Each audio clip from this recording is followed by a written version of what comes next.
So what's up YouTube, welcome to the channel Complete Tech Review and welcome to another walk around of the Pulsar 125 standard and also the Pulsar NS 125.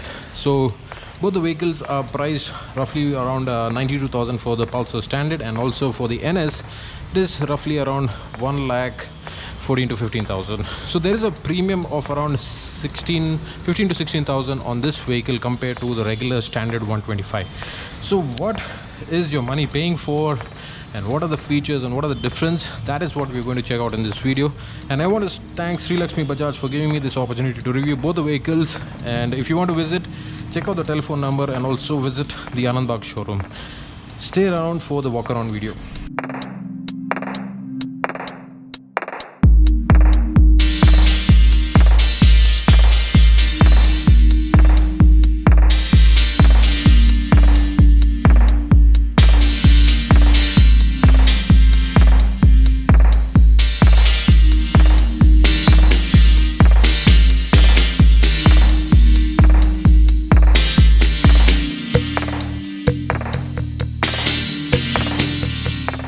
I'm primarily going to talk about the features and the difference between the Pulsar 125 and also the NS 125. So to start off, I think the first thing would be the frame. So this one, the standard, is a double cradle frame, and this is inspired from the elder brother, which is the Pulsar 150. And this is a reliable frame and also which is a very sturdy frame, so it gives good highway manners, and it makes the vehicle more stable. So that is the first change. Whereas the NS comes with a totally sporty perimeter frame, and which again stands apart. It also is very stable on the highways and makes it more sporty looking, and hence this naked styling. The second thing would certainly be the styling. So this one is catered more to the executive segment, where you can see mostly the upright seating position, and everything is more on the executive side. But over here you get to see that this is more sporty, more committed, and purely for people who are between the age group of 18 to 25. And if you want to seek for an entry-level sports bike, so this one would be the ideal choice for you.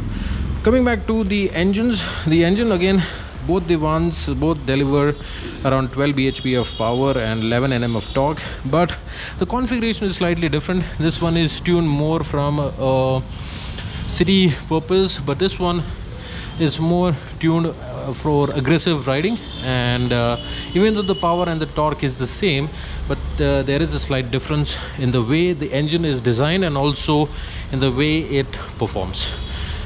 When it comes to the gearing, both comes with 5-speed gearing, so one down and all up, whereas even the standard Pulsar comes with the same one down all up sequence, and it is 5-speed gearing. On the seating side, the standard one gets a single seat which comes with this line stitching, which is the red accent, but whereas the NS comes with a split seat layout, again more focused towards sportiness. But again, the seat comfort and the seat spacing for both the vehicles is more or less the same. When it comes to the tires, both have the similar configuration of tires. The rear is 100/90, but the front one is 100/80, and these ones are the Seat Zoom tires, and it also has the tubeless functionality, and it is tubeless. So moving on to the braking side, the standard Pulsar comes with this disc and also the drum variant, which is the front drum unit, but whereas the NS comes with the front pedal disc and the rear drum. So that configuration also is there. When it comes to the front styling, I guess more or less this one is, again as I said, is more of naked styling, but whereas the Pulsar standard comes with a big tank and the tank extension. The front headlight is a halogen unit for both the vehicles, and both have pilot headlamps. Even the standard Pulsar has a halogen headlight and comes with pilot headlamps. The indicators are slightly different. This one is a larger side indicator, which is again a flex type unit, and for the NS it is a little narrow one, which is more sporty, and it also is flexible one. The front suspension is a telescopic unit for the NS and also for the standard Pulsar. And this one also has, both have the side radiators. But the rear suspension again is a mono suspension for this one, which has 5-step adjustability. But for the rear of the standard Pulsar, you have the spring-loaded unit, which is gas charged. So the final difference would certainly be on the instrumentation console and the switchgear quality. The switchgear quality, I would say, more or less is the same, but the instrumentation panel is, again, for both, is a part analog and a digital unit, where it encompasses the service reminder, the neutral gear positioning, so the turn-by-turn indicator, and also there's a side stand indicator with the odometer, which has trip A, trip B. For the NS, you still get the same kind of treatment, which is a part analog and a digital unit, but the difference is that the styling is slightly different. It also has a clock built into it, so that is different. And rest all, you have the battery indicator and also the service reminder. Both come with a split handle layout, which is nice. And for the regular standard 125, you have this basic setup. But for the NS, the split handlebar is slightly raised, and just again to keep in mind the naked styling. So this is the primary features and the difference.